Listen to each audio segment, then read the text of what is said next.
Bismillahirrahmanirrahim. Assalamualaikum warahmatullahi wabarakatuh.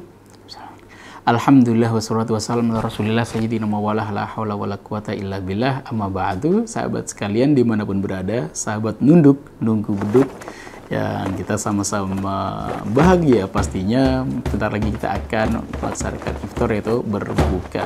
Ya pasti sudah siap kolaknya, siap gorengannya gitu kan. Kalau bercandanya orang Betawi, makan kurma itu hukumnya sunnah, dan makan gorengan hukumnya wajib. Kalau bagi orang Jawa biasanya enggak sih, langsung makan nasi saja. Ala kulli hal, apapun menunya, berbukanya, yang pasti kita semuanya bahagia. Semoga kebahagiaan ini menjadi kebahagiaan mukadimah saja gitu ya. Dan kita akan mendapatkan kebahagiaan yang lebih hakiki ketika inda liqa'i rabbih, ketika bertemu dengan Allah Subhanahu wa taala. Jamaah sekalian, ketika berbicara tentang Ramadan, ini adalah momentum. Banyak orang yang bahasanya mushafnya banyak di rumah, tapi bahasanya mereka tidak tersentuh sama sekali. Tapi pas Ramadan, oh Masya Allah, hataman. Ada semangat giroh perjuangan yang lebih tinggi daripada yang lainnya.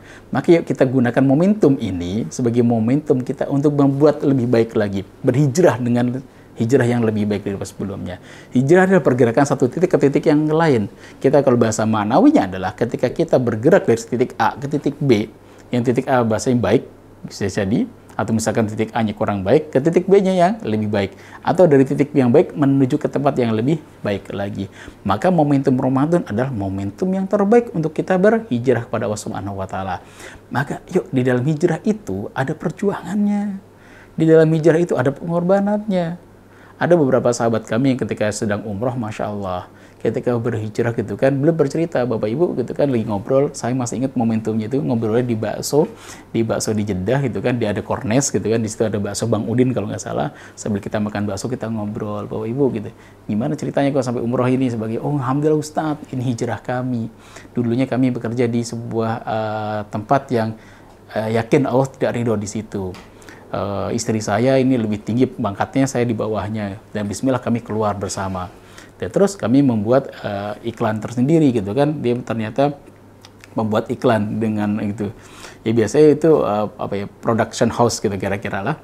Nah itu biasanya sepi-sepi aja. Tapi ternyata ketika kami hijrah bismillah gitu kan, oh Masya Allah, 1 bulan itu Ustaz gitu, itu ada sekitar 6 job dari dia di sebuah perusahaan gitu.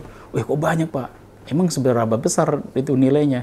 1 jobnya saja itu 2 eman. Wih, lumayan dong. Iya. Setelah itu kami bayar-bayarin amanah-amanah kami. Dan ini masih sisa. Nah, sisanya nih kami pakai untuk umroh. Wih, Masya Allah gitu kan. Hijrahnya penuh dengan, oh Allah, Allah gantikan langsung cash saat itu pula. Tapi apakah hijrah harus seperti itu? Enggak juga. Ada juga yang hijrahnya Allah uji dulu dengan ujian-ujian. Allah bersihkan dahulu. Para sahabat-sahabat aja gitu kan. Masya Allah, ketika mereka hijrah, oh Masya Allah, itu ujiannya nggak mudah, ujiannya yang berat. Sahabat Abdurrahman bin Auf itu orang kaya raya di Mekah. Ketika hijrah tinggalkan semuanya. Kenapa? Kalau bawa harta-harta itu jadi nggak ringan perjalanannya gitu kan. Maka sudah tinggalkan hartanya sampai ke kota Madinah. Maka Rasul mempersahabatkan para sahabat-sahabat yang datang dari Mekah dengan sahabat-sahabat yang ada di Madinah. Abdurrahman bin Auf, sahabat Abdurrahman, dipersahabatkan dengan Abdullah bin Rabi' kalau nggak salah namanya gitu kan. Sa'id bin Rabi', nah itu seorang bangsawan besar dari Madinah. Maka dikatakan, wahai Abdurrahman, kok gak punya apa-apa saat ini gitu kan. Udah ini aja, aku bagi rumahku jadi 2, hartaku jadi 2 gitu kan. Peternakanku jadi 2, pertanianku jadi 2. Untukmu gitu, dibagi 2. Ternyata sahabat Abdurrahman mengatakan, enggak, aku nggak mau. Aku cuma pengen tahu di mana tujukan pasar. Dan tujukan pasar beliau mulai dari 0 lagi. Kayak Pertamina ya, mulai dari 0 lagi. Dan Masya Allah, tidak waktu lama, beliau berhasil menikahi satu di antara gadis yang ada di kota Madinah. Ini menunjukkan bahwa menikah saat itu mahar itu gak murah. Dan beliau bisa bangkit lagi dengan segala ujiannya. Tapi hijrah tadi, esensinya adalah beliau berani meninggalkan, gitu, mengorbankan masa lalu beliau, gitu, mengorbankan harta-harta beliau untuk hijrah bersama Rasulullah. Ujiannya banyak. Itu kan dengan kisah yang cukup pendek, tapi ujiannya pasti banyaknya luar biasa. Maka ketika kita hijrah, nikmatin saja hijrah kita. Mungkin di dalam hijrah kita ada yang mengatakan, so alim, so baik, so ini dan soan yang lain gitu ya. Bismillah, nggak apa-apa. Yang penting yang bilang itu bukan Allah Subhanahu wa taala. Ente so alim, tapi yang bilang Allah, na'udzubillah min dzalik, berarti dia seorang munafik. Ternyata Allah melihatnya bukan orang baik gitu. Tapi kalau yang ngomong ada manusia, udah nikmatin aja gitu kan. Masuk ke dalam barisan teman-teman hijrah gitu kan. Dan itu kan di Bandung sudah banyak teman-teman yang hijrah. Maka hijrah kita berpindah dari tempat yang mungkin kurang baik menjadi tempat yang lebih baik. Bayangkan kalau misalkan gini, contoh di Ramadan saja gitu kan. Pas sebelum Ramadan bisa jadi kita nonton buka HP kita gitu kan, menikmatin HP sebagainya gitu kan. Itu potensinya mungkin berjam-jamnya agak panjang. Kita menikmatin ya rofahiyah biasa gitu ya, nikmat-nikmat biasa, nonton ini nonton itu gitu. Tapi Masya Allah berkah Ramadan, kita hijrah bismillah. Setidaknya di Ramadan gitu, ketika kita buka di situ yang dibuka bukan tontonan A, B, C dan sebagainya, tapi yang ditampilkan di situ adalah baca Quran, ditampilkan kita baca hadis, kajian-kajian, Masya Allah, mentadabburi ayat-ayat Allah Subhanahu wa Ta'ala. Masya Allah, itu juga bagian dari hijrah. Dan semoga kita diistiqomahkan di dalam hijrah kita. Maka jamaah sekalian, teman-teman sahabat sekalian, ini setiap kita pasti pernah bersalah dan setiap kita pernah punya kesalahan dan itu normal. Maka yang next selanjutnya ketika kita melakukan kesalahan adalah yuk kita perbaiki kesalahan itu, yuk kita hijrah, yuk kita pindah. Dan setiap manusia tidak ada yang sempurna. Mungkin dia Masya Allah kajian bahasa Arabnya bagus banget, dia tafsirnya bagus banget. Ternyata dia tidak mudah menahan emosinya. Yuk kita hijrah. Dari yang pertama mudah emosional, sekarang ketika mau marah, puasa ya Allah, aku tunggu nanti berbuka. Pas berbuka sudah reda gitu, alhamdulillahnya.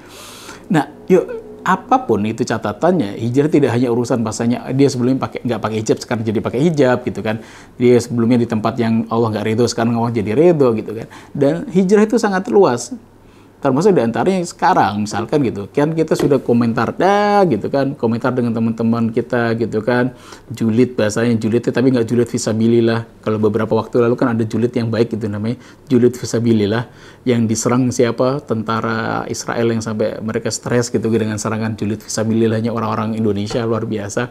Tapi ini kalau misalkan julidnya julid yang komentar-komentar yang kurang bagus di Telegram, di Instagram gitu kan, di media sosial dan sebagainya gitu, ayo setelah kita hijrah kita ucapkan ucapan yang baik. Dalam ilmu MR diajarkan disiplin kata, itu hijrah kita. Sebelumnya kalimat-kalimatnya gitu ya, naudzubillah min dzalik, sekarang berubah menjadi disiplin kata. Sebelumnya kalimatnya energi bubur semua, sekarang menjadi energi berlian semua. Gimana tadi ujiannya? Ya lumayan lah. Enggak gitu lagi. Gimana ujian? Masya Allah luar biasa. Bahasanya udah bahasa-bahasa energi berlian, kita hijrahkan itu semuanya gitu. Maka Bapak Ibu rahimakumullah, ketika kita berhijrah, maka disampaikan oleh baginda Rasulullah, kullu ibni Adam khata, setiap anak Adam, setiap manusia itu melakukan kesalahan. Wa khairul khata'in at-tawwabun, tapi di antara orang yang melakukan kesalahan tadi, ketidakbenaran itu, ada orang yang terbaik di antara mereka. Siapa itu? At-tawwabun, orang-orang yang taubat. Dan bisa jadi taubat itu Masya Allah mengalahkan yang lain. Sayyidina Umar bin Khattab taubatnya itu sekitar tahun ke-5 kenabian. Para sahabat dari awal pertama didakwain langsung masuk Islam. Sayyidina Abu Bakar di tahun pertama masuk Islam. Sayyidina Ali, Utsman itu masuk Islam di awal-awal. Sayyidina Umar bin Khattab nanti gebukin orang-orang muslim dulu, ajar ceber sana gitu kan. Tapi Masya Allah di tahun ke-5 ketika beliau pengen membunuh Rasulullah, ternyata hidayah masuk ke dalam relung hatinya. Belum menjadi taubat, tawabin. Gitu, dan datang ke Rasulullah bersyahadat. Saat itu diangkat sama Rasulullah, sampai kapan kau akan melakukan kemungkaran ini wahai Umar? Apakah kau menunggu al-qari'ah gitu kan, petir dan siksaan dari Allah? Diangkat sama Rasulullah. Tapi ternyata ketika diangkat gitu kan, Masya Allah, belum bawa pedang masalahnya dan nggak tahu kalau belum udah masuk Islam gitu, diangkat. Ternyata belum mengatakan ya Rasulullah. Wah, semua sahabat saat itu kaget loh. Umar bilang ya Rasulullah. Karena orang-orang musyrik yang selalu memanggil Rasul dengan kalimat ya Muhammad bin Abdillah, tidak pernah manggil Rasulullah. Kalau Rasul berarti mengakui beliau seorang Rasul. Loh kok Umar sekarang mengatakan ya Rasulullah? Kaget loh. Masuk Islam Umar? Iya, aku telah masuk Islam. Masya Allah, beliau bersyahadat di hadapan Rasulullah. Dan menariknya adalah gitu kan, ada beberapa sahabat keluarga beliau datang gitu kan, Zaid ternyata kau udah masuk Islam. Iya, karena kamu galak, aku nggak cerita padamu gitu kan. Kau sangat tegas dan keras gitu, maka aku tidak cerita kepadamu. Maka Umar mengatakan sebuah kalimat yang sangat terkenal. Kalimat adalah iya, walan tajidani fil islami khawaro. Aku juga nggak akan kalian temui aku di dalam Islam sebagai khawar, orang yang lemah. Aku sama-sama kerasnya. Dan bedanya adalah sebelum kekerasannya untuk memukuli orang-orang muslimin, sekarang ketika hijrah digunakan kekuatannya untuk membela orang-orang muslimin. Dimanapun tempat Sayyidina Umar sebelumnya berdakwah, dakwah dengan tanda petik, dakwah jahiliyahnya, ada masuk Islam, digebuk-gebuknya di situ, maka di titik itu juga beliau berdiri dan mengajak orang untuk masuk Islam. Itu hijrah hakiki. Ada hijrah dengan kekuatan seperti Sayyidina Umar bin Khattab gitu. Sampai ada seorang sahabat yang menyampaikan bahwa dulu sebelum Sayyidina Umar bin Khattab masuk, Abdullah bin Mas'ud kalau nggak salah, belum menyampaikan sebelum Umar masuk Islam, ketika kamu dipukuli gitu kan, nasihat Rasulullah satu, sabrun, sabar ya. Tapi ketika Sayyidina Umar bin Khattab sudah masuk Islam, apa yang dilakukan? Bales gitu kan. Dicolek, colek balik, dipukul, pukul balik. Kalau nggak mau, Sayyidina Umar yang maju. Dan semenjak Islami Sayyidina Umar bin Khattab, Rasulullah berani dan para sahabat sholatnya di depan Ka'bah. Yang jagain paling belakang siapa? Sayyidina Umar dengan Sayyidina Hamzah. Ini hijrah yang keren. Maka Bapak Ibu, yuk hijrahkan diri kita. Apapun yang kurang baik dalam diri kita, yuk kita hijrah. Kalau sebelumnya kita suka marah-marah, yuk kita hijrah lebih tenang lagi. Ketika sebelumnya kita jarang tilawah, kita hijrah, yuk kita lebih rajin lagi tilawah kita. Semoga ada manfaatnya dan kita berhijrah menjadi orang-orang yang lebih baik lagi, dan Ramadan ini akan menjadi Ramadan terbaik untuk kita semuanya. Assalamualaikum warahmatullahi wabarakatuh.